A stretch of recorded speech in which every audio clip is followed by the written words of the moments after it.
ब्रह्मा गुरुर्विष्णुः गुरुर्देवो महेश्वरः गुरुः साक्षात् परं ब्रह्म तस्मै श्री गुरवे नमः।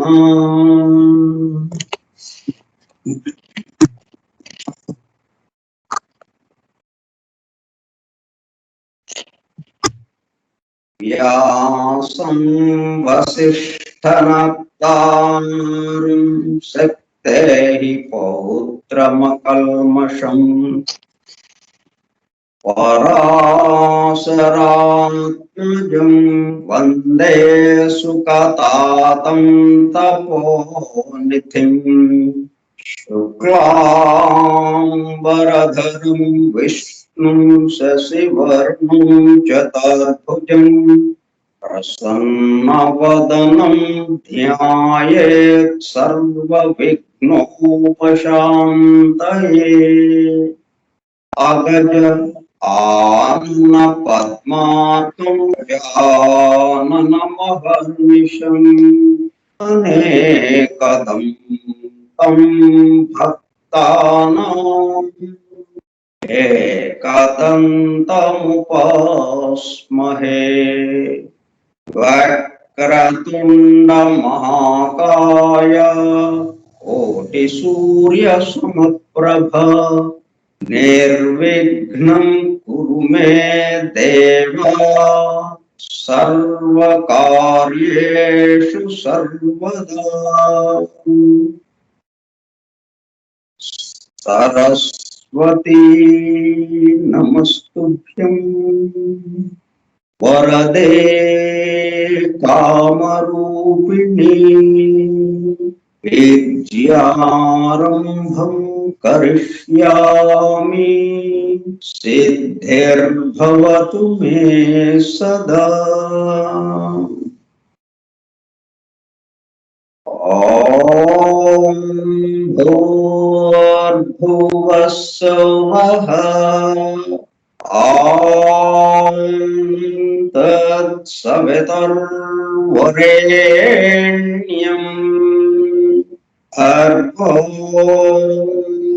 देवस्य धीमहि धियो यो नः प्रचोदयात्।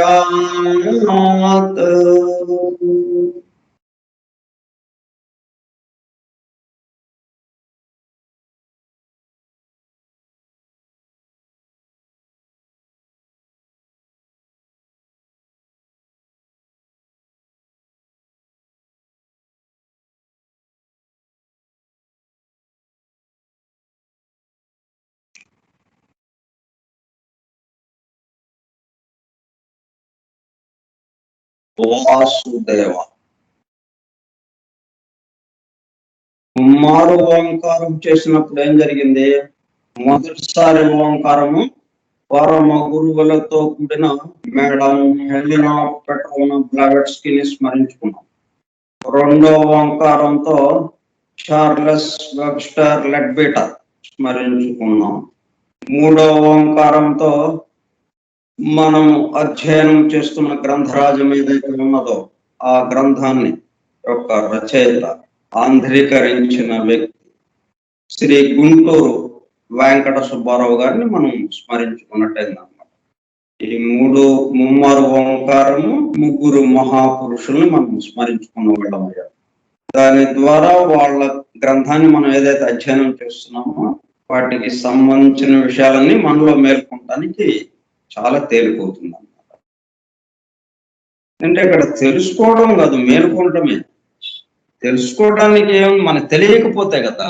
ఇక్కడ జరిగింది ఏంటంటే మరపు, మర్చిపోయాతే మరలా గుర్తు చేసుకుంటున్నాం. కానీ తెలియని విషయాన్ని తెలుసుకుంటున్నాము అనేది లేదు సృష్టిలో. మనం అదై ఉన్నాం, ఆ విషయమై ఉన్నాం. మనం ఫోరం ఫర్ ట్రూత్ సీకర్స్, సత్యాన్వేషకుల బృందం. A textbook of theosophy, దివ్య జ్ఞాన ప్రబోధిని గ్రంథ పఠనము మరియు అధ్యయనము కార్యక్రమం. 14వ పాఠము 14/9/2021 మంగళవారము సాయంత్రం 4:30 గంటలు. దివ్య జ్ఞాన ప్రబోధిని స్కైప్ గ్రూప్ లో సుదూర ప్రాంతాలలో ఎవరింట్లో వారు హాయిగా విశ్రాంతి తీసుకుంటూ ఏకకాలంలో ఒకేసారి ఏమి చేస్తున్నాము? వింటున్నాం. ఏమి వింటున్నాము?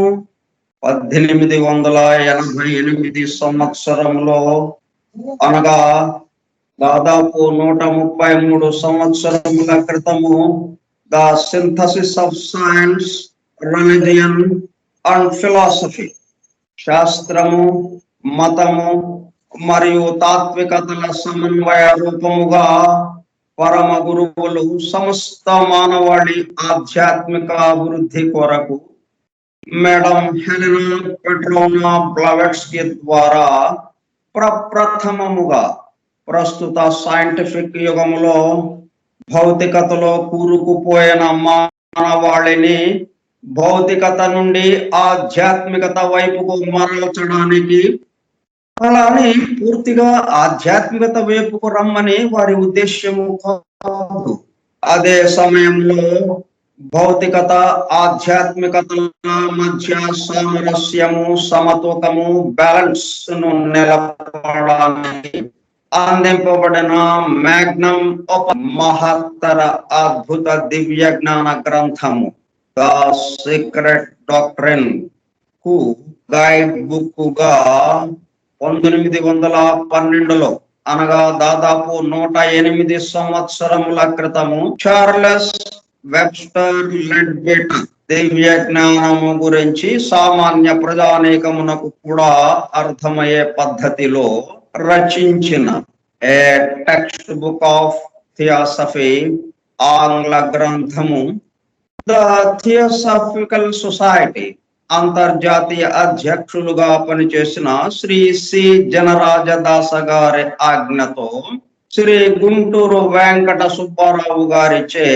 దివ్య జ్ఞాన ప్రబోధిని పేరుతో ఆంధ్రీకరింపబడి 1942 సంవత్సరంలో, అనగా దాదాపు 80 సంవత్సరముల క్రితము అడయారులోని ద థియోసాఫికల్ పబ్లిషింగ్ హౌస్ వారి ద్వారా ముద్రింపబడి తెలుగు భాష మాట్లాడే ప్రజలకు, మేధావులతో సహా సామాన్య ప్రజానీకము దివ్య జ్ఞానము గురించి అవగాహన, అండర్స్టాండింగ్ చేసుకుని దానిలో తెలిపిన విషయములను తమ నిత్య జీవితంలో ఆచరణలోనికి తెచ్చుకొనుటకు వీలుగా అందుబాటులోనికి వచ్చిన గ్రంథ రాజమును ఫోరం ఫర్ ట్రూత్ సేకర్స్ సత్యాన్వేషకుల బృందము ద్వారా నిర్వహింపబడుచున్న గ్రంథ పఠనము మరియు అధ్యయనము కార్యక్రమంలో పోస్టర్ డోసుగా పఠిస్తూ అధ్యయనము చేయుచుండగా ఆ కార్యక్రమంలో పాల్గొని ఎలా వింటున్నాము? అత్యంత శ్రద్ధాసక్తులతో చెవి యొగ్గి వినుచున్నా, అనగా ఒళ్ళంతా చెవులు చేసుకుని వినుచున్న ప్రియ సోదర శ్రోతలందరకు నమస్కారము.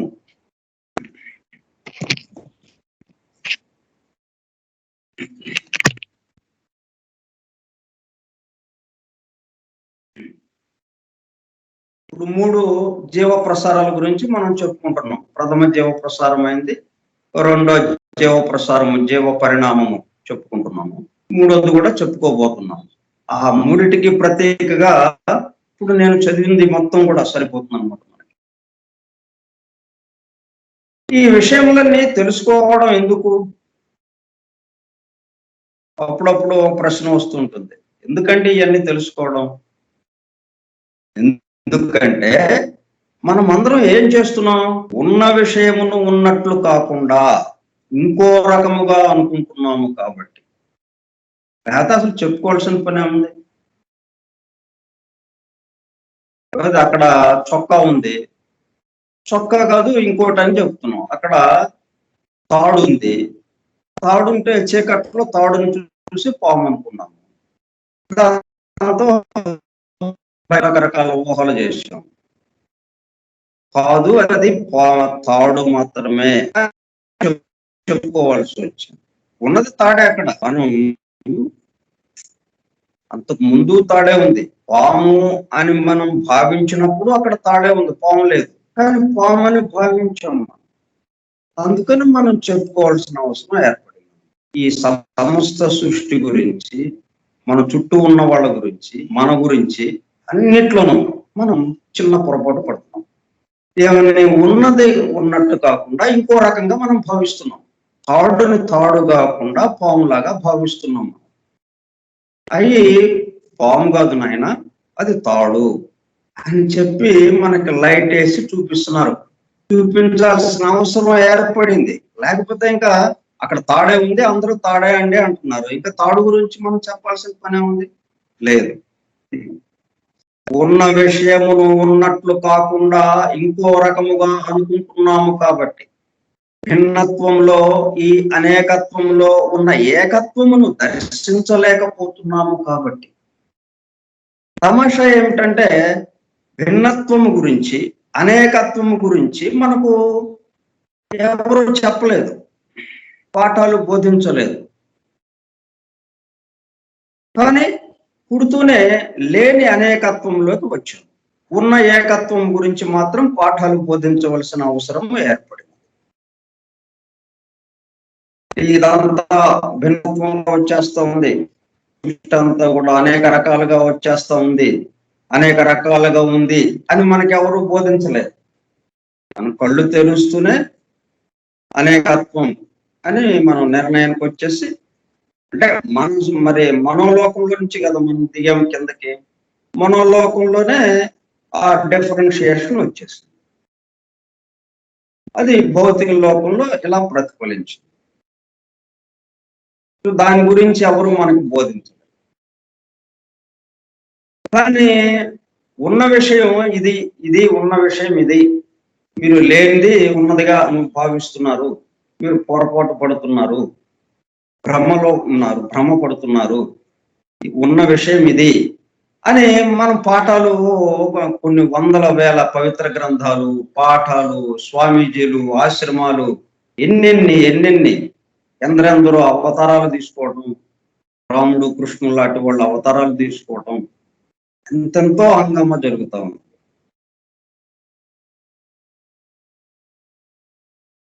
అలా తమాషాగా ఉంటుందన్నమాట.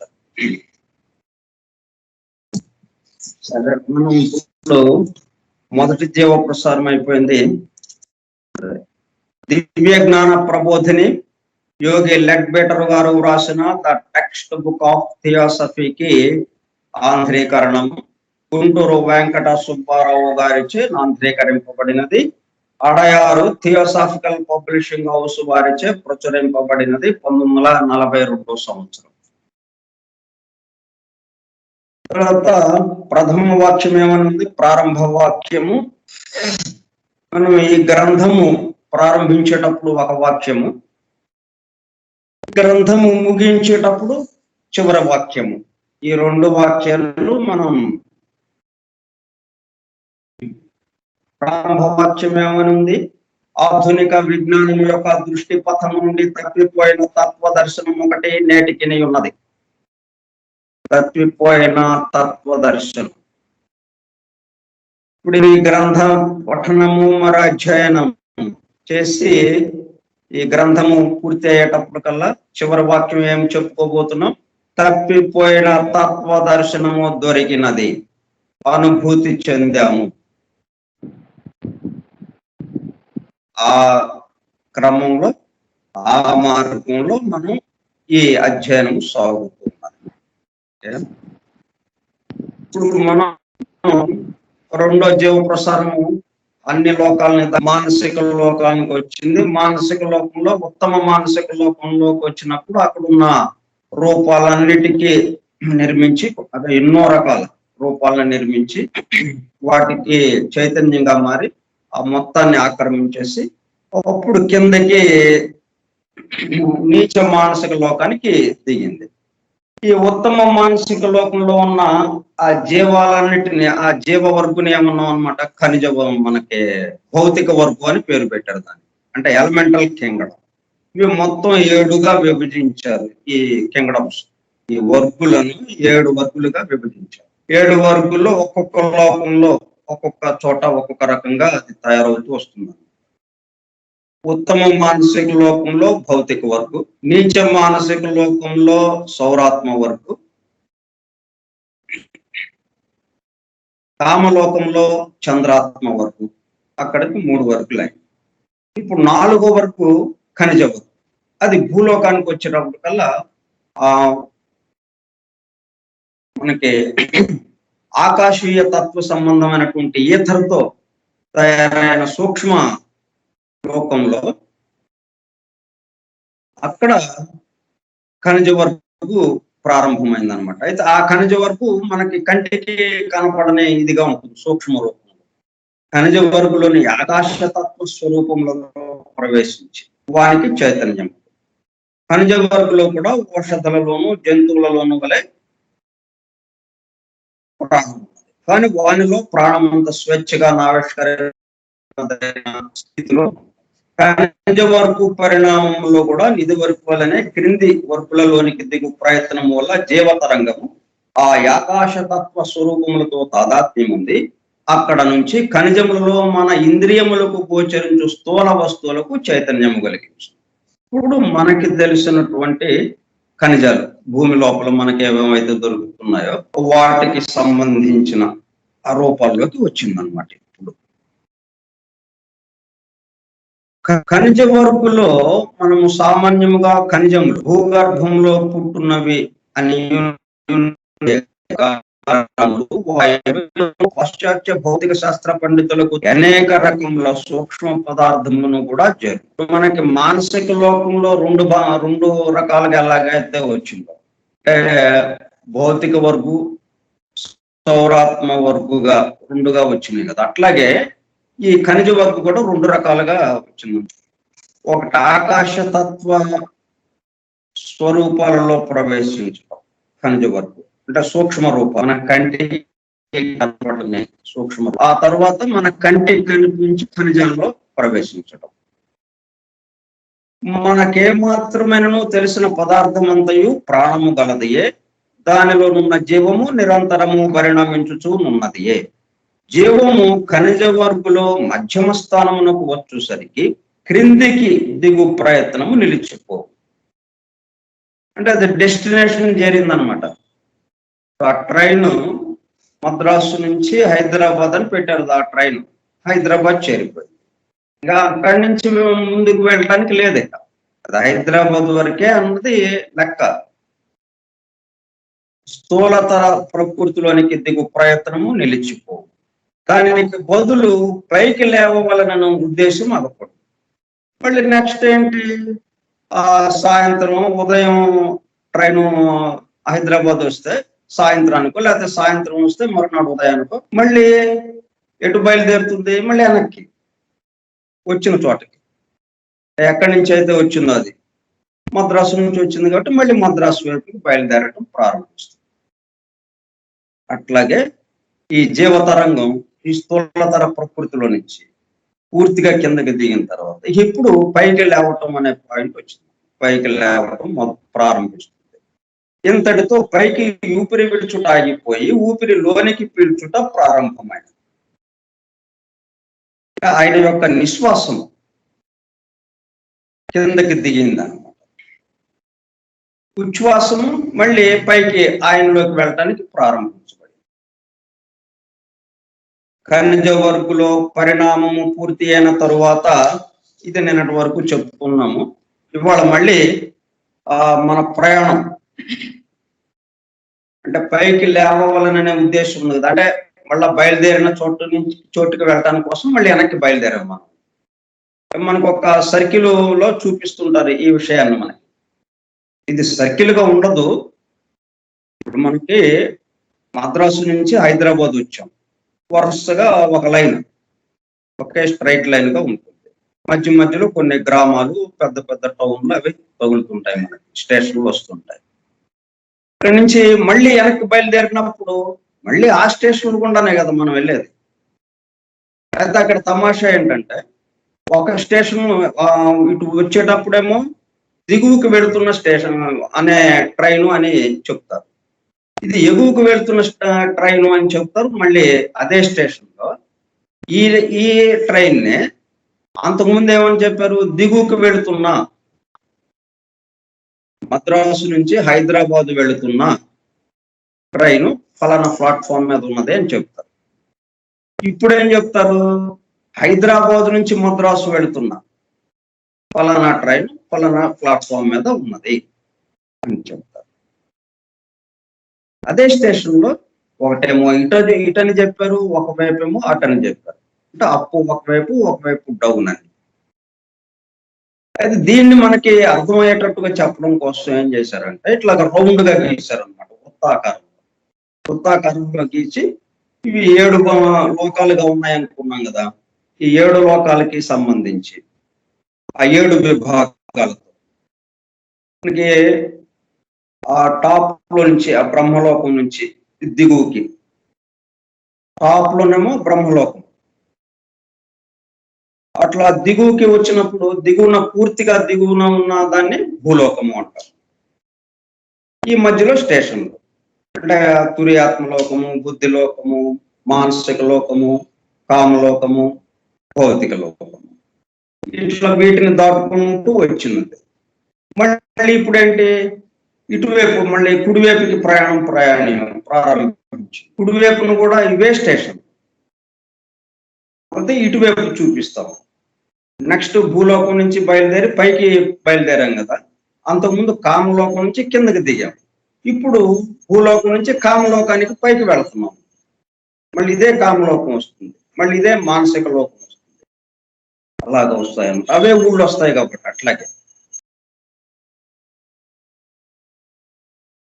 ఖనిజ వర్గులో పరిణామము పూర్తి అయిన తరువాత పృథ్వీలోకంలో సంపాదించిన అనుభవముల ఫలితములన్నిటినీ తనతో తీసుకుని జీవము కామలోకంలోనికి మరలిపోవును.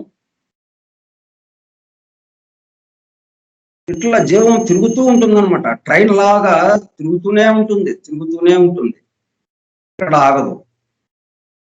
అలాగే ఇది కూడా, ఈ జీవము ఖనిజ వర్గులో పరిణామము పూర్తి అయిన తరువాత పృథ్వీలోకంలో సంపాదించిన అనుభవముల ఫలితములన్నిటినీ తనతో తీసుకుని జీవము కామలోకంలోనికి మరలిపోవు, యాస్ట్రల్ వరల్డ్. ఈ స్థితిలో జీవము ఓషధి వర్గులోని రూపములలో ప్రవేశించి సకల విధములైన వృక్ష జాతులలోనూ మనము సామాన్యముగా ప్రాణమను రూపమున ఎక్కువ స్పష్టముగా కనిపించు.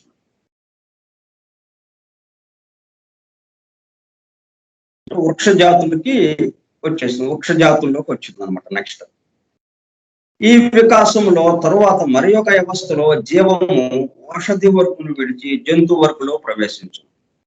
జంతు వర్గు స్థితికి వచ్చుట జీవం ఇంకను లోనికి మరలిపోయి నీచ మానసిక లోకము నుండి పనిచేయుచున్నదని సూచించాం. ఆ మానసిక ప్రకృతిలో నుండి పృథ్వీ ప్రకృతిలో పనిచేయుటకు మధ్యనున్న కామ ప్రకృతి ద్వారా పనిచేయవలెను. ఆ కామ ప్రకృతి ఇదివరకు వలె మొత్తము మీద సమూహాత్మకంతకు ఉపాధిగా ఉండగా ఏ జంతువునకు ఆ జంతువుకు ప్రత్యేక ఉపాధి అయి ఉన్నది. దీనిని గురించి ముందు వివరముగా వ్రాయబడు. ఈ వర్గులు ఒక్కొక్క దానిలోనూ జీవము మనకు నమ్మసత్యముగానంత దీర్ఘకాలము గడుపుతాయేగాక ఆ వర్గులోని తక్కువ తరగతి ప్రాణులలో మొదలుపెట్టి ఉత్తమ తరగతి ప్రాణుల వరకు ఒక నిర్దిష్టమైన పరిణామ క్రమమును అనుసరించు. ఉదాహరణమునకు ఔషధి వర్గులో జీవము తృణజాతులు, పాచి మొదలైన వానిలో పరిణామగతిని ఆరంభించి ఆటవిక మహావృక్షములకు చైతన్యముగా నుండుటతో నంతము చేయవచ్చు. అంటే క్రమక్రమంగా రూపాలను నిర్మించడం, ఆ రూపాల్లోకి తాను చైతన్యముగా మారటం, ఆ రూపాలను ఆక్రమించటం అన్నట్టు కదా ఈ రెండో జీవ ప్రసారం యొక్క కర్తవ్యం, ఈ రెండో జీవ ప్రసారం చేస్తున్న పని. అట్లాగా ఔషధి వర్గులో పూర్తయిపోయింది. తరువాత ఖనిజ వర్గులో పూర్తి అయిపోయిన తర్వాత ఔషధి వర్గులోకి వచ్చింది. ఔషధి వర్గులో అంటే చిన్న దాని నుంచి పెద్ద దానికి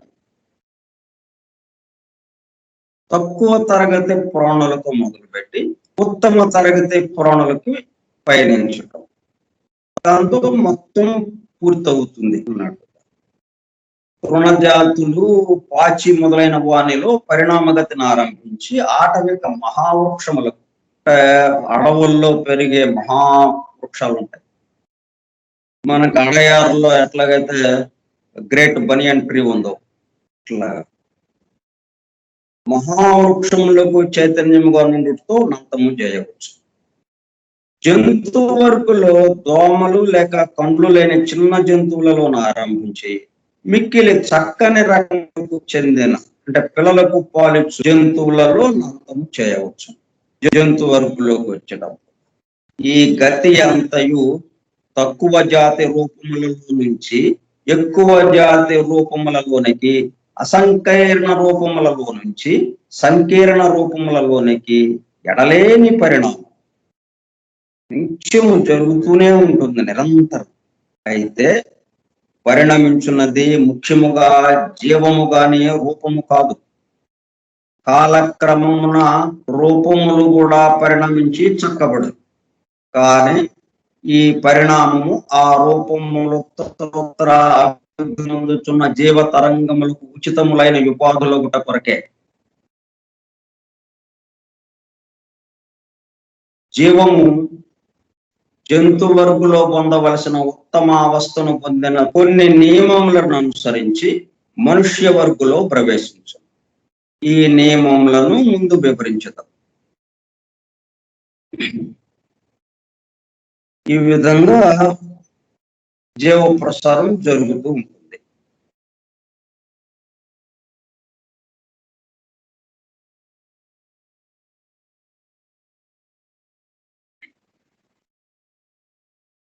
పూర్తిగా స్థూలంగా భౌతిక లోకంలో ఉన్నప్పుడు ఖనిజ వర్గులకి పరిణామం చేస్తూ ఉంటుంది. కామలోకంలోకి వెళ్ళిన తర్వాత ఔషధి వర్గు రూపంలో ఉన్న వీటికి సంబంధించి పరిణామం చెందుతూ ఉంటుంది, పరిణమిస్తూ ఉంటుంది. ఈ జీవము ఔషధి వర్గులో పరిణమిస్తుంది అంటే అర్థం ఏంటి? అది కామలోకంలో నుంచి పనిచేస్తూ ఉంటుంది. అక్కడి నుంచి జంతు వర్గుకి పనిచేసేటప్పుడు అందుకని మనకి ఖనిజ వర్గులో భౌతిక లోకం కాబట్టి అక్కడ మనసు లేదు. అందుకని ఏంటి, మనసు కావాలంటే మనోమయ లోకం నుంచి రావాలి, కోరికలకి సంబంధించింది కావాలంటే కామలోకం నుంచి రావాలి. ఇక్కడ రెండు వీటికి పూర్తిగా మనసు నిద్రాణ స్థితిలో ఉందన్నమాట. ఖనిజ వర్గులు ఏమాత్రము కదలేక లేకుండా పూర్తిగా నిద్రాణ స్థితిలో ఉంది. ఆలోచన కానీ స్పందించడం కానీ ఇవన్నీ కూడా ఇప్పుడు వాటి మీద దెబ్బలు పడుతూ ఉంటాయి. ఇప్పుడు ఐరన్ ఓర్ తీస్తాం బయటకి, వాటికి దెబ్బలు కొట్టి వాటిని మనకు కావాల్సిన రూపాల్లోకి మారుస్తూ ఉంటాం. ఎన్నో ఒత్తిళ్లు జరుగుతాయి వాటి, అవన్నీ అవన్నీ వాటి మీద పడుతుంటుంది. ఆ ఆ బాధలు అవన్నీ ఆ స్పందించడం అనేది అది మనకి బయటకు పడటం ఉండదన్నమాట. స్పందించడం ఉంటుంది కానీ అది తెలియజేయడానికి మనస్సు లేదు, అది తెలియజేయడానికి కామ శరీరం లేదు, మానసిక శరీరం లేదు. అందువల్ల ఖనిజ వర్గులో అట్లా నిద్రాణ స్థితిలో ఉన్నారు. అక్కడి నుంచి ఏమైంది, ఈ జీవ ప్రసారము కామలోకం నుంచి పనిచేయడం ప్రారంభించింది. అప్పుడేమవుతుంది, ఓషధి వర్గుకు వచ్చింది. సో ఓషధి వర్గు దగ్గర మనకి స్పందించడం పెరిగింది అన్నమాట. అంటే కోరికలకి సంబంధించి కామ శరీరం వచ్చింది కాబట్టి, దీనికి కామ శరీరం కొంత డెవలప్ అయింది కాబట్టి ఇక స్పందించడం ప్రారంభమైంది అనమాట. ఒక ఆకును మనం గిల్లామంటే, ఒక చెట్టు యొక్క ఆకుని గిల్లితే చెట్టు మొత్తం ప్రతిస్పందిస్తుంది అనమాట. మొత్తం బా అన్నట్టుగా ఉంటుంది. అయితే మనకు అర్థం కాదు అది, అది జగదీష్ లేకపోతే లాక్బేటర్ లాంటి బెసెంట్ లాంటి వాళ్ళకి అర్థమవుతుంది. దివ్య దృష్టి, దివ్య శ్రవణం ఉన్న వాళ్ళకి మనకు అర్థం కాదు. కానీ ఒక ఆకుని ఇలా గిల్లాము అంటే, మనల్ని గిల్లితే మనకి ఎంత బాధ కలుగుతుందో అంత బాధ దానికి కలుగుతుంది. కలగటం మనకేంటి బాధ, కరెక్ట్ గా మనం గిల్లిన చోట వరకే ఉంటుంది, మిగతా శరీర భాగానికి ఉండదు. మనం ఎక్కడైతే గిల్లామో ఆ చేతి భాగం దగ్గర ఎక్కడో, ఇప్పుడు తొడపాసం పెట్టారు టీచరు సరిగ్గా చదవట్లేదని, ఆ తొడ దగ్గరే బాధ కలుగుతుంది, ఇంకెక్కడ కలుగుతుంది. వేరే ఇక్కడ వచ్చేటప్పుడు కల్లా మనకి ఎక్కడ గిల్లినా కానీ వృక్షంలో మొత్తం వృక్షం అంతా స్పందిస్తుంది. అలాగుంటుంది.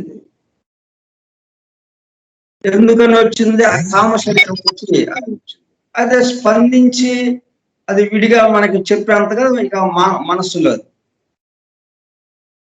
మనస్సుకు సంబంధించిన విషయం ఇక్కడ ఇంకా బయటికి రాలేదు, నిద్రాణ స్థితిలో ఉంది. కామ శరీరం మాత్రమే కొంచెం మేల్కాంచినట్టుగా ఉంది. అందువల్ల ఓషధి వర్గుకి అంతవరకు ఉంది. ఇక జీవ ప్రసారం ఏమైంది, తర్వాత నీచ మానసిక లోకానికి వెళ్ళింది. అక్కడి నుంచి పనిచేయడం ప్రారంభించింది. అది అక్కడి నుంచి పనిచేస్తూ ఈ భూమి మీద ఉన్నటువంటి ఇవే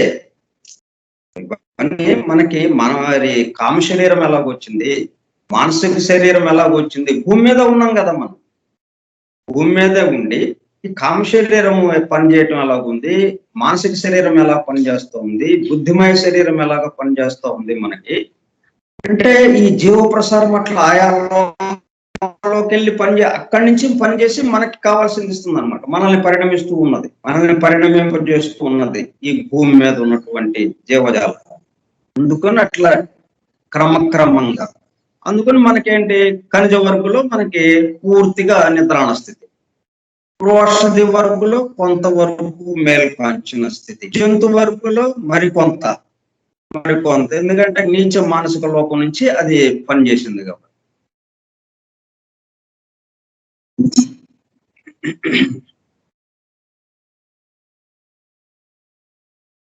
జీవ ప్రసారము ఒక వర్గును విడిచి మరి ఒక వర్గులో ప్రవేశించు. అంటే ఖనిజ వర్గం అంటే ఎక్కడెక్కడి నుంచి, భౌతిక వర్గు, సౌరాత్మ వర్గు, చంద్రాత్మ వర్గు, ఖనిజ వర్గు, ఖనిజ వర్గు తర్వాత ఓషధి వర్గు, జంతు వర్గు. ఈ విధంగా ఒక వర్గును విడిచి ఆ వర్గు మొత్తం ఆక్రమించిన తర్వాత, తాదాత్మ్యం చెందిన తర్వాత అప్పుడు ఇక నెక్స్ట్ దాంట్లోకి వెళ్ళే కెపాసిటీ వస్తుంది అనమాట. అంటే నెక్స్ట్ ఇంకొక వర్గులోకి వెళ్ళి దాన్ని డెవలప్ చేసేంతగా దీనికి కెపాసిటీ వస్తుంది జీవ ప్రసారం. వాటిని ఏదో సగం వదిలేసి సగాన్ని చేసి సగాన్ని వదిలేసేసి ముందుకెళ్దామంటే వెళ్ళని. దృష్టిలో ఉన్నటువంటి ఆ ధర్మాలు, ప్రకృతి నియమాలు అట్లాగా ఉన్నాయన్నమాట, ఖచ్చితత్వం. అక్కడ పని పూర్తయిన తర్వాతే నెక్స్ట్ వర్క్. అంతేగాని ఇంకా చాలా పని ఉందండి, ఇది మిగతా నేను తర్వాత చేస్తాను కానీ అట్లా ముందుకు రావటానికి ఆ వర్క్ పూర్తిగా అయిపోవాలి, పూర్తిగా మనం తాదాత్మ్యం చెందాలి ఆయా ఆ వర్గుకి సంబంధించి. అప్పుడు నెక్స్ట్ వర్గులోకి ప్రవేశించడం. ఈ విధంగా జరుగుతూ ఉంటుంది. ఇది నిరంతర ప్రక్రియ. జీవ ప్రసారము ఒక వర్గును విడిచి మరి ఒక వర్గులో ప్రవేశించడం. అయితే ఇప్పుడు జీవ ప్రసారం ఒకటి బయలుదేరింది నుంచి, అంటే ఆయన రెండో మూర్తి నుంచి రెండో ప్రసారం కదా. మనం ఇప్పుడు చెప్పుకుంటున్నది ఏంటి? ముగ్గురు మూర్తులుగా ఉన్న ఒక ఆయన మూడు మూర్తులుగా చేరి, మూడు మూర్తులుగా అయి ఒక్కొక్క మూర్తి నుంచి ఒక్కొక్క ప్రసారం, జీవ ప్రసారం వస్తూ ఉన్నది. మూడవ మూర్తి నుంచి మొదటి ప్రసారం వచ్చింది, దానికి సంబంధించి ఏం జరిగిందో చెప్పు. రెండవ మూర్తి నుంచి రెండవ ప్రసారం ఇప్పుడు మనం చెప్పుకుంటున్నాం. ఈ జీవ పరిణామం చేసేదంతా కూడా ఈ జీవ ప్రసారం పరిణమించే అన్ని రూపాలని పరిణమింపజేసేది ఏదైతే ఉందో ఆ జీవ ప్రసారం గురించి మనం రెండవ ప్రసారం గురించి మనం చెప్పుకుంటున్నాం. అది రెండవ మూర్తి నుంచి బయలుదేరినప్పుడు ఒక వర్గం నుంచి ఇంకొక వర్గులోకి ప్రవేశించున్నాం. ఇక అట్లాగా ఒకటి ప్రారంభమైంది, రెండో మూర్తి నుంచి బయలుదేరింది, అలా కిందకి వచ్చింది. ఉత్తమ మానసిక లోకానికి వచ్చినప్పుడు భౌతిక వర్గు, నీచ మానసిక లోకము సౌరాత్మ వర్గు, కామలోకము చంద్రాత్మ వర్గు, భూలోకము ఖనిజ వర్గు తర్వాత మళ్ళీ అది కామలోకానికి వెళ్ళినప్పుడు ఓషధి వర్గు, మళ్ళీ అది నీచ మానసిక లోకానికి వెళ్ళినప్పుడు మళ్ళీ తిరుగు ప్రయాణంలో అనమాట. ఇది తిరుగు ప్రయాణం, భూలోకం నుంచి మరలా తిరుగు ప్రయాణం, అప్ డౌన్, అప్ జర్నీ అనమాట, అప్వర్డ్ జర్నీ. భూలోకం వరకు ఉన్న దాన్నేమో డౌన్ వర్డ్ జర్నీ అంటాం. ఇది అప్వర్డ్ జర్నీ, ఊర్ధ్వముఖ ప్రయాణం. ఈ ప్రయాణంలో కామలోకంలో నుండి పనిచేసేటప్పుడు ఓషధి వర్గు, నీచ మానసిక లోకం నుంచి పనిచేసేటప్పుడు జంతు వర్గు. అట్లాగా జరుగుతూ ఉంది ఈ ప్రసారం. ఇలాగ ముందుకు వెళతా ఉంది. ఒక్కొక్క దానికి సంబంధించి ఒక్కొక్క వర్గు పూర్తి చేసుకుని తర్వాత వర్గులోకి ప్రవేశిస్తూ ఉన్నది. ఈ వర్గులన్నీ కూడా 7గా విభజించాం. ఒకటి అంతవరకు బాగుంది. అయితే ఇది ఒక్కటే అయిపోతే మళ్ళీ అక్కడ ఖాళీ అయిపోతుంది. ఆ జీవ ప్రసారం, రెండో జీవ ప్రసారము రెండో మూర్తి నుంచి బయలుదేరింది కదా, అది అన్ని లోకాలను దాటుకుంటూ ఉత్తమ మానసిక లోకం దాటింది, నీచ మానసిక లోకం దాటింది, ఇలాగ వెళ్ళిపోతా ఉంది. మరి వెనక ఖాళీ అయిపోయింది. అందుకని ఏంటంటే మనకు ఇట్టి ప్రసార తరంగం ఒక్కటియే ఉన్న ఎడల ఈ ప్రపంచం నందు ఒకసారి ఒక వర్గు మాత్రమే ఉండదు. ఒకే ప్రసారం అనుకోండి, అది చేసేదే ఉంటుంది అక్కడ, మిగతావి ఉండవు. ఇక ఇప్పుడు ఖనిజ వర్గుకి సంబంధించి అది పనిచేస్తూ ఉంది అంటే ఖనిజ వర్గు ఒక్కటే ఉంటుంది. కానీ ఇప్పుడు మనం చూస్తుంటే అన్ని వర్గులు కనిపిస్తున్నాయి కదా. ఖనిజ వర్గు కనిపిస్తుంది, ఓషధి వర్గు కనిపిస్తుంది. ఒకేసారి మనం ఒకేసారి ఎక్కడెక్కడో ఉన్న వాళ్ళందరము ఒకేసారి ఎలాగ వింటున్నామో మరి అన్ని కనిపిస్తున్నాయి మనకి ఇక్కడ. ఓషధి వర్గు, జంతు వర్గు, మరి ఆ జంతు వర్గు తర్వాత మానవ వర్గు, నరస్థితి, మరి మానవ వర్గు వచ్చింది. ఆ మానవ వర్గు తర్వాత దివ్య మానవుడు. ఈ విధంగా అన్ని ఇక్కడ ఇప్పుడే కనిపిస్తా ఉన్నాయి. అది ఎందువల్ల ఇలా కాదు, ఎందుకని అంటే అదే ఒకే జీవ ప్రసారం అనుకోండి, అది అయిపోయాక మళ్ళీ తర్వాత పంపిస్తాను ఇంకోటి, అయిపోయిందని మీరు కబురంపండి. నాకు కబురంపడం అంటే ఇది మళ్ళీ అక్కడికి వెళ్తుంది కదా. ఇలాగా చుట్టుకుని మళ్ళీ అప్వర్డ్ జర్నీలో ఊర్ధ్వముఖ ప్రయాణంలో బయలుదేరిన చోటకు వెళుతుంది. వచ్చావా, అయితే నేను మళ్ళీ పంపిస్తాను అంటే మరి ఇదంతా ఖాళీ అయిపోతుంది. ఒక్కొక్కసారికి ఒక వర్గం మాత్రమే అభివృద్ధి చెందుతున్నట్టుగా ఉంటుంది. మనకి అట్లాగా మరి మన పరిశీలనకి అన్ని ఒకేసారిగా ఉన్నాయి మనకి. ఇది ఎట్లా సాధ్యం అంటే మనకు ఇట్టి ప్రసార తరంగం ఒక్కటే ఉన్నాయి ఎడల ఈ ప్రపంచమునందు ఒకసారి ఒక వర్గు మాత్రమే ఉండదు. కానీ దేవుడి తరంగములను ఒకదాని వెనుక ఒకదానిని నిరంతరము పంపుచుండదు. సముద్రపు ఒడ్డునుంటే ఒకవేళ ఆగిపోయింది, ఇంకా అక్కడతో ఆగలేదు. అది ఇది ఒడ్డుకి చేరిన మరుక్షణం ఇంకోటి రానే వచ్చేసింది. ఈ ఒడ్డు ఇది అయిపోయింది దీని పని అని అనుకునే లోపు ఇంకొక తరంగం వచ్చింది, ఇంకొక అల వచ్చేసింది. అలలో నిరంతరము దాని తర్వాత ఒకటి పరిగెత్తుకుంటా వస్తూనే ఉన్నాయి. అట్లాగే జీవ ప్రసంగాలు కూడా, జీవ ప్రసారాలు కూడా ఈ ముగ్గురు మూర్తుల నుంచి వరుసగా వస్తూనే ఉంటాయి. ఒకదాని తర్వాత ఒకటి, ఒకదాని తర్వాత ఒకటి, నిరంతరం. దేని దేనికి సంబంధించిన దాన్ని అలా జరుగుతూ ఉంటుంది. అందువల్ల ఇప్పుడు ఇక్కడ ఏంటి, మనకి రకరకాల స్థితిలో ఉన్న వాళ్ళం ఉంటాము. ఇప్పుడు బొప్పాయి చెట్టు చూసాం అనుకోండి, బొప్పాయి చెట్టులో అప్పుడే పిందె వేసి ఉంటుంది, చిన్న కాయ పిందె ఉంటుంది, తర్వాత చిన్న కాయ ఉంటుంది ఒకటి, చాలా చిన్నది, తర్వాత ఇంకొంచెం పెద్దదిగా ఉన్న కాయ ఒకటి ఉంటుంది, ఇంకొంచెం పెద్దదిగా ఉన్న కాయ, పూర్తిగా వచ్చిన కాయ ఒకటి ఉంటుంది, పూర్తిగా తయారైన కాయ, ఆ తర్వాత పండిన కాయ కూడా అక్కడే ఉంటుంది. ఇన్ని రకాల కాయలు, ఇన్ని రకాల స్థితుల్లో, ఇన్ని రకాల సైజుల్లో మనకు ఒకే చెట్టుకు ఉన్నాయి. అట్లాగే ఇప్పుడు ఇలాగ అంటే ఈ చిన్నది పండిన కాయ ఏంటి, అంతకుముందు ఎప్పుడో వచ్చిన జీవ ప్రసారానికి సంబంధించింది. అవన్నిటినీ తోడుకొని మొత్తం అన్నిట్లోనూ ఆ జీవ పరిణామాన్ని పూర్తి చేసుకుని పూర్తిగా పరిపూర్ణ స్థితికి వెళ్ళిపోయినది అన్నమాట. దానికి ఇంకొకటి వచ్చింది కదా వెంటనే, ఆ ప్రసారానికి సంబంధించి దానికన్నా చిన్న పచ్చికాయలాగా పెద్దది, పూర్తిగా పెద్ద సైజ్ అయి ఉంది, పండు కాబోతూ ఉన్న ఇది, అటువంటి కాయము తర్వాత వచ్చిన జీవ ప్రసారం. ఇట్లా వరుసగా వస్తూ ఉంటుంది. ఇప్పుడు చిన్న కాయ ఉంటుంది, చిన్న పిందెలాగా ఉంది కాయ, అదేంటనమాట ఇప్పుడే వచ్చిన జీవ ప్రసారం. ఆ విధంగా రకరకాల స్థితుల్లో ఒకేసారిగా అలాగా ఎన్నో రకాల జీవ ప్రసారాలు రావడం, ఒకదాని తర్వాత ఒకటి మనం అనేక రకాల స్థితిలో ఉన్న ఇక్కడ ఉంటాం. చాలా సామాన్య మానవుడు, నరస్థితి, కర్కోటకుడు, పశు బలంతో, పశువాంఛలతో పూర్తిగా మొరటుగా ఉన్నటువంటి మానవుడు ఇక్కడే ఉన్నాడు. ఆ దైవ మానవుడుగా ఉన్నటువంటి రమణ మహర్షి, రామకృష్ణ పరమహంస, యేసుక్రీస్తు, వాళ్ళు కూడా ఇక్కడే ఉన్నారు.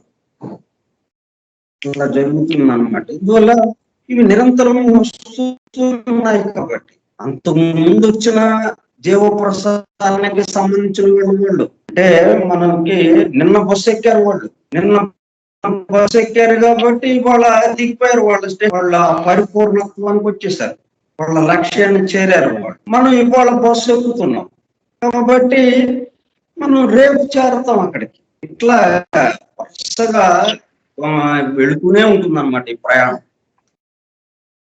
దేవుడి తరంగంలో దాని వెనుక ఒక దానిని నిరంతరము పంపు కనుక నే సమయమును చూచినను అనేక తరంగములో ఒక్కసారి పని చేయొచ్చు ఉండను. అట్టి తరంగములలో ఒకదానికి చెందిన వారము మనమందరం కలిసి ఇక్కడ పని చేస్తున్నాం అంటే ఇంకా కొన్ని తరంగాలకి సంబంధించిన వాళ్ళం కూడా ఉన్నాం. ముఖ్యంగా ఒక తరంగానికి సంబంధించిన వాళ్ళమే ఎక్కువగా ఉంటాం. అట్టి తరంగములలో ఒకదానికి చెందిన వారము మనం. కానీ దేవుని నుంచి మనకంటే ఒక అడుగు వెనక వచ్చిన మరి ఒక తరంగము మన ప్రక్కనే పరిణమించుచున్నది. ఆ ప్రకారముగానే 3వ తరంగమునకు చెందిన వృక్ష వరకు, 4వ తరంగమునకు చెందిన ఖనిజ వరకు కూడా మన ప్రక్కనే పరిణమించుచున్నవి. మన చుట్టూను 5వ, 6వ, 7వ తరంగములకు చెందిన భౌతిక వర్గులు 3ను కూడా నున్నవని యోగులకు తెలియను. ఇప్పుడు మనం ఎన్ని చూసాము? 6 వరకు చూసాము. ఇంకా మిగతావి కూడా 5వ, 6వ, 7వ తరంగములకు చెందిన భౌతిక వర్గులు 3ను కూడా ఉన్నవని,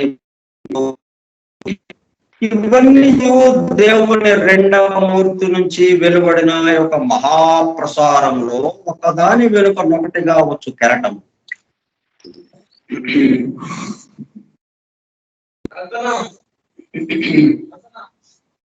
సో ఇక్కడ క్లియర్ గానే ఉంది కదా మనకి, ఇన్ని రకాలుగా మనం ఎట్లా ఎందుకున్నాము. వాళ్ళ అన్ని వర్గులు ఒకేసారిగా పరిణమిస్తూ ఉన్నాయి. మరి మామూలుగా చూస్తే ఒక వర్గులో పరిణామం పూర్తయిన తర్వాత గానీ ఆ జీవ ప్రసారము ఇంకొక వర్గులోకి రావడానికి అవకాశం లేదు. ఆ సందర్భంలో ఒక వర్గే ఇక్కడ పరిణమిస్తూ ఉండాలి. ఇంకొక వర్గుకి ఇంకా ఆస్కారం లేదు.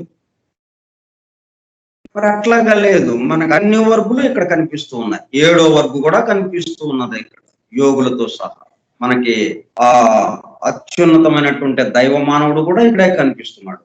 7వ వర్గుకి సంబంధించిన వాడు ఇక్కడే కనిపిస్తున్నారు. ఇక్కడ 4వ వర్గుకి సంబంధించిన వాళ్ళు కూడా, 5వ వర్గుకి సంబంధించిన వాళ్ళు కూడా ఇక్కడే కనిపిస్తున్నారు.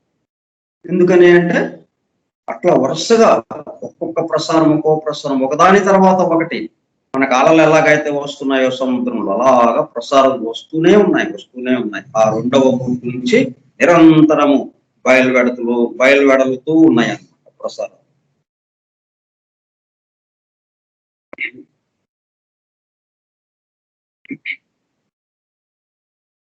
సినిమా ఒక సినిమా అయిన తర్వాత ఇంకా సినిమా అయిపోయింది కదా అని ఆపేస్తారు ఒకటి. మళ్ళీ తర్వాత షో ఉంది, మళ్ళీ తర్వాత షో, వరుసగా షోలు వేస్తూనే ఉంటారు వాళ్ళు. వచ్చేవాళ్ళు ఆ షోకి వచ్చేవాళ్ళు వస్తుంటారు, వెళ్ళిపోతుంటారు. తర్వాత షోకి రెడీ అయిపోతారు మళ్ళీ వేరే వాళ్ళు.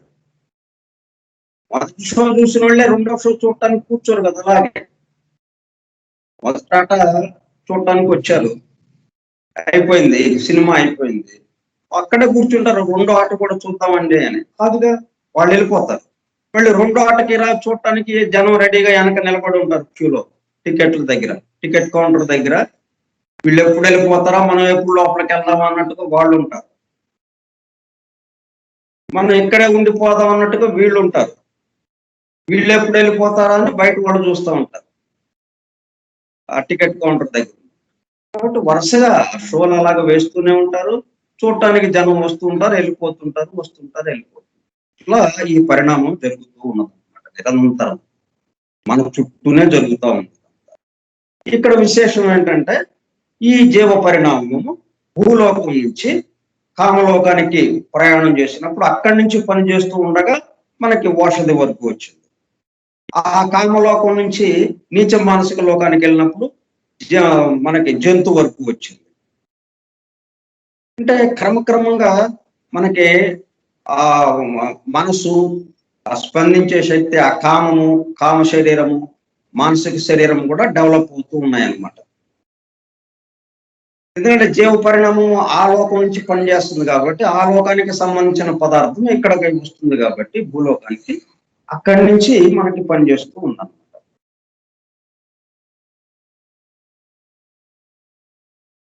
ఈ విధంగా మొదటి ప్రసారం పూర్తి చేసుకున్నాం. 2వ ప్రసారం ఈ విధంగా నిరంతరం వస్తూ ఉంటాయి. ఈ వర్గులన్నీ కూడా 7వ వర్గు దాకా పరిణమిస్తూనే ఉంటుంది. పరిణమించడం ఎక్కడా ఆగేది లేదు. నేను ఇక్కడే ఉంటానండి, చాలా బాగుంది నాకు ఇక్కడ అనే వృక్ష వర్గులో నేను ఇక్కడే కూర్చుంటానండి, నేను రానులేండి, మీరు వెళ్ళండి పర్లేదు, మీరు వెళ్ళిపోండి, నేను ఇక్కడే ఉంటానండి అని అంటే కుదరదు. నిన్ను మనం రైల్లో కూర్చుని నేను ఇక్కడే ఉంటానంటే ఎట్లాగా? కుదరదు కదా. రైలు వెళ్ళిపోతూ ఉంటుంది, రైలుతో పాటు మనం కూడా వెళ్తుంటాం. రైలు పెట్టులో ఉన్న వాళ్ళము అక్కడే ఉంటాం. పెట్టులో ఉన్నట్టే ఉంటాం మనం. పెట్టులో కదలకుండా నేను ఎక్కడే ఉన్నానులే, నేను ఊరు వెళ్ళలేదులే అనుకుంటే కాదుగా. ఇంజన్తో పాటు పెట్లు కూడా వెళ్ళిపోతా ఉన్నాయి, ఊళ్ళు దాటి వెళ్ళిపోతా ఉన్నాం. మనం చేరాల్సిన ప్రదేశానికి వెళ్ళిపోతాము. ఎక్కడ ఆగేది లేదు ఇక్కడ, ఒక్క క్షణం కూడా ఆగటానికి లేదు. పరిణామంలో ముందుకి.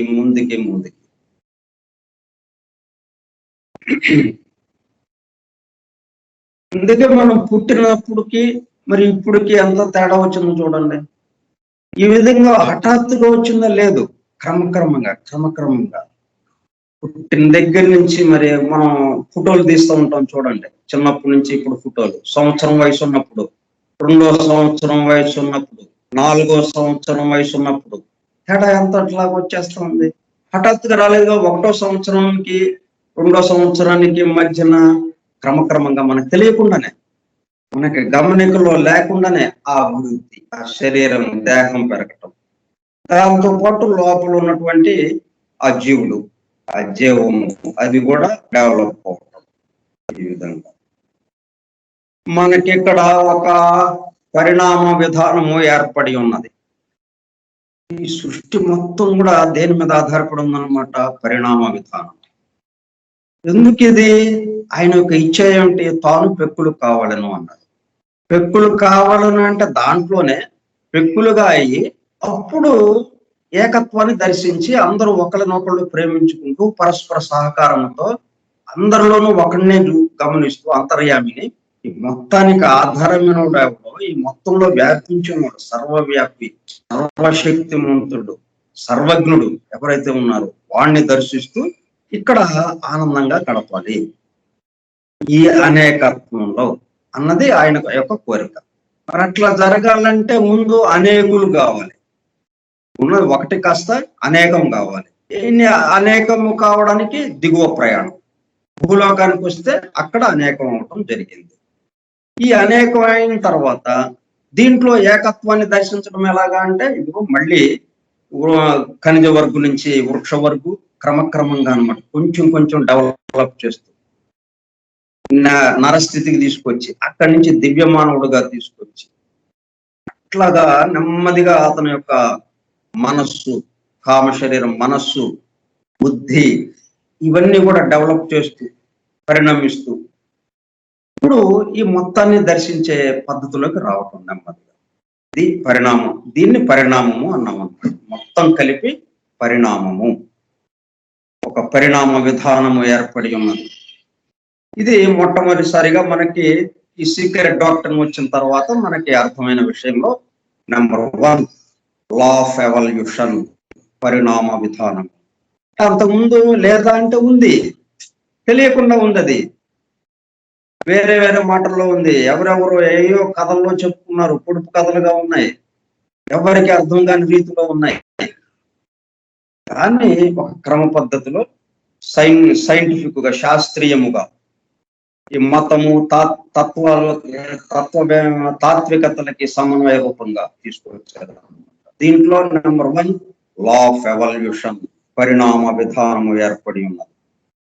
కాబట్టి మనం ఎక్కడున్నాడు అక్కడ, ఎక్కడ వేసిన గొంగళి అక్కడ అనేది లేదు. ఇక వెళ్ళిపోతున్నాం. దానిలో ఈశ్వరుని జీవము క్రమముగా ప్రకృతిలో నేకీభూతమై మరి ఒక విధముగా దాని రంటజాలని చలనములను ప్రకృతి ద్వారా పడయుచున్నది.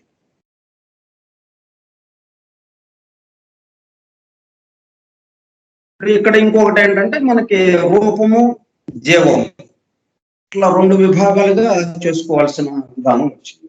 అది కూడా నెమ్మదిగా వస్తుంది చెప్తాం. ఈ చలనములు బయట నుంచి వచ్చు తాకులు ఇవి క్రమముగా తమలోని కెరటముల వేగములకు సమమైన చలన వేగములను జీవములో కలిగించి ఆ కెరటములకు ఆ జీవము ప్రతిచలించున్నట్లు చేయు. వెనుక నుంచి జీవము తనంతట తానే ఈ చలనములను గుర్తించగలుగును. అప్పుడు అది ఆధ్యాత్మిక శక్తులు గల వ్యక్తి యగును.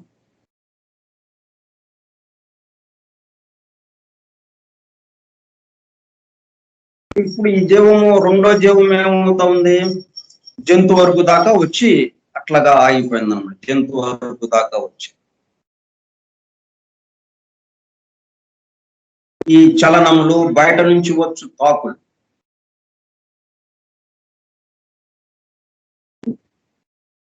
ఈశ్వరుని జీవము క్రమముగా ప్రకృతిలో నేకీభూతమై అంటే ఈ రూపాలతో ఏకమైపోయి దేహాత్మ భావనగా మరి ఒక విధముగా దాని నంటజాలని చలనములను ఆ ప్రకృతి ద్వారా బడయుచున్నది. ఈ చలనములు బయట నుంచి వచ్చు తాకులు అంటే రూపం నుంచి వచ్చే తాకులు అన్నమాట. ఇవి క్రమముగా తమలోని కెరటముల వేగములకు సమమైన చలన వేగములను జీవములో కలిగించి ఆ కెరటములకు ఆ జీవము ప్రతిచలించున్నట్లు చేయు. వెనుక నుంచి జీవము తనంతట తానే ఈ చలనములను గుర్తించగలుగును. అప్పుడు అది ఆధ్యాత్మిక శక్తులు గల వ్యక్తి యగును. ముందేమవుతా ఉంది? రూపం నుంచి వచ్చిన ఈ చలనాలు, ఈ తాకులు జీవంలో ఏం చేస్తుంది? దాంట్లో మళ్ళీ ప్రతిచలించేటట్లు చేస్తాం.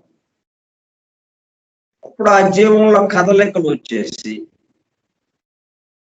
దానిలో చలనాలు పుట్టించడం జరుగుతాం దీని నుంచి వచ్చి.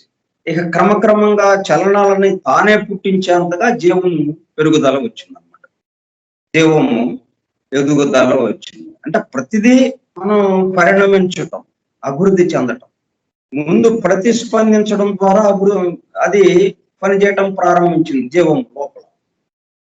వీటి యొక్క తాకులు, వీటి యొక్క చలనాలకి సంబంధించి ప్రతిచలిస్తూ వస్తుంది. క్రమక్రమంగా తానే చలనాల్ని పుట్టించే స్థాయికి దిగిందన్నమాట.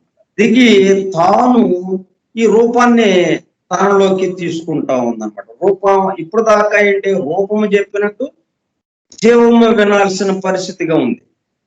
ఇక్కడి నుంచి ఏంటి, తనకి తానే సొంతగా చలనాలను పుట్టించేటప్పుడు కదా ఈ చలనాలు తిరిగి మళ్ళీ రూపం మీదకి వెళ్ళిపోయి రూపం ప్రతిస్పందించేటట్టు చేస్తుంది. జీవము చెప్పినట్టుగా రూపం చేయడం అన్నదిగా వచ్చింది. అప్పుడేమవుతున్నది, ఆధ్యాత్మిక శక్తిగా మారింది అన్నమాట జీవానికి. ఆధ్యాత్మిక శక్తులు గల వ్యక్తి ఆ విధంగా ఆ మార్పు నెమ్మదిగా జరుగుతుంది అన్నమాట. జంతు వర్గు నుంచి ఈ మార్పు జరుగుతుంది. జంతు వర్గు తర్వాత, జంతు వర్గులో కొంత పరిణామం జరిగిన తర్వాత ఇటువంటి మార్పు జరుగుతుంది. ఇది మనం రేపు చెప్పుకుందాం మిగతాది. జంతు వర్గులో నుంచి మానవ వర్గు ఎట్లాగా పరిణమించింది, మిగతా వాటిలాగా కాదు ఇది.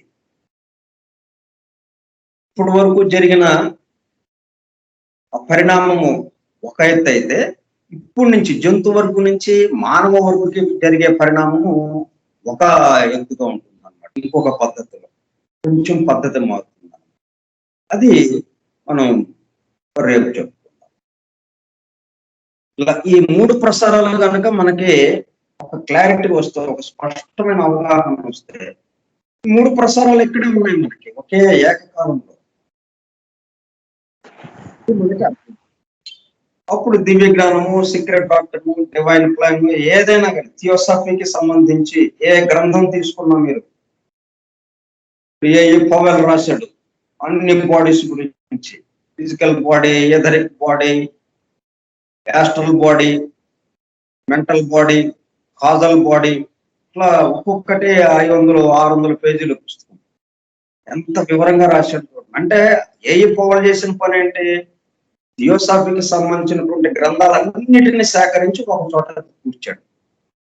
మెంటల్ బాడీ గురించి ఎక్కడెక్కడ ఉన్నదో, సీక్రెట్ డాక్టర్ లో ఎక్కడ ఉంది, డివైన్ ప్లాన్ లో ఎక్కడ ఉంది, టెక్స్ట్ బుక్ ఆఫ్ థియోసాఫీలో ఎక్కడ ఉంది, ఇట్లాగా ఒక 10-20 గ్రంథాలు తీసుకుని ఆ గ్రంథాల్లో మెంటల్ బాడీ అని ఎక్కడెక్కడైతే ఉన్నదో, ఎక్కడెక్కడైతే వివరించారో ఆ మొత్తాన్ని తెచ్చి ఒక చోటని కూర్చాడు అనమాట. అంటే ఆయన పుస్తకాలు చదివేమంటే ఇక మొత్తం థియోసాఫీకి సంబంధించిన సాహిత్యం కంప్లీట్ చదివినట్టు అవుతుంది, కంప్లీట్ అర్థం చేసుకున్న వాళ్ళం అలాగా తీసుకొచ్చాడు ఆయన. ఇవన్నీ దేని మీద ఆధారపడిందంట, లా ఆఫ్ ఎవల్యూషన్, పరిణామ విధానం.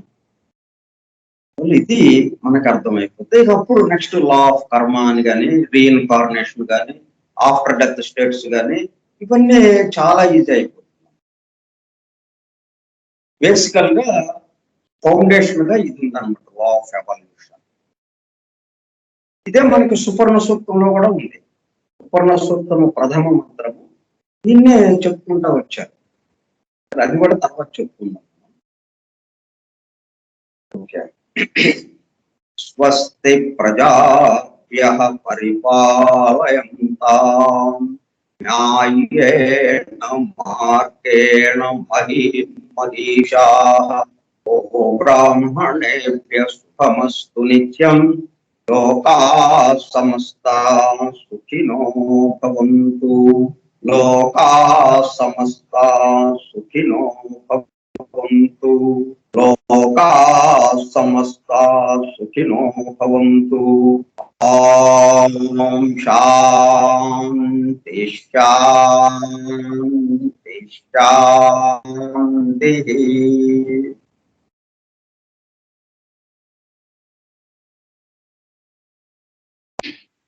అందరికీ ధన్యవాదాలు. Thank you sir.